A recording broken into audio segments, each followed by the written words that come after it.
So the Central Park Five is now suing Donald Trump for defamation. And we got to ask ourselves why, especially in this political season. They're saying that Donald Trump said someone was killed in their case during that presidential debate he had with Kamala Harris, which he did and no one was. And they're saying that Donald Trump has a history of targeting them since their unjust 89 conviction, which they were cleared of, when he took out that full page ad in the New York Times calling for our brother's unjust execution. But let me first off start out by giving a disclaimer on this video and saying that I ain't for neither party. I ain't married to neither party. I'm nonpartisan. I'm for the party that produces reparations for foundational Black Americans. And since it seems like none of these political parties is willing to do that, I'm sitting this presidential season out. I ain't going to be voting. And with that being said, let's get into it. I rock with the brothers, the Central Park Five, and I think that Donald Trump is a stone cold racist. But in matters like this, I got to be non-biased and fair in my approach, family, and call things out for what they are in order to bring the family the best information. I think that the Central Park Five strategically done this. It was a political stunt to get people back on the side of the Democratic Party, because we know now that the Democratic Party is aggressively trying to go after Black voters because they see that they Black demographics is down right now. So this was a ploy and a tactic done by the Central Park Five to shift Black people onto the side of the Democratic Party, because we know that the Central Park Five is in the pockets of the Democratic Party, and we got to ask ourselves another question. Why is it, now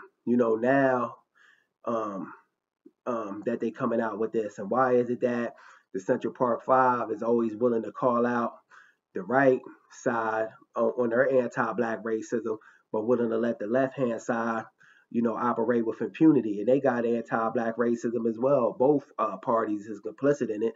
That's because the Central Park Five, even though they my brothers, they bought and paid for. And I got to be fair and non-biased in my approach, because when the Central Park Five was convicted in 1989, which they were cleared of, they did no wrongdoing, and the brothers were cleared of it. That was a fully democratically led city up there in New York. The governor was Matthew Cuomo or something like that, and the mayor was Ed Koch, and the prosecutor that, got them was Linda Fairstein. She's also a Democrat.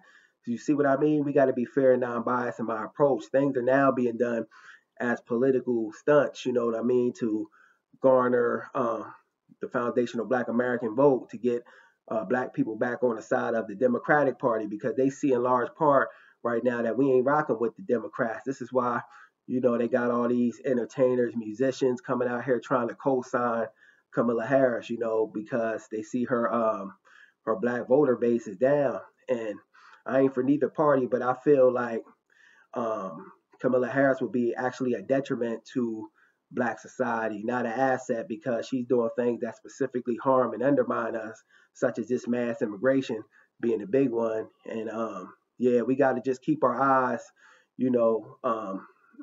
open and be alert to whatever's going on around us, family.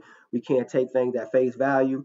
We got to question everything and, keep our head on the swivel. Just my thoughts on the matter.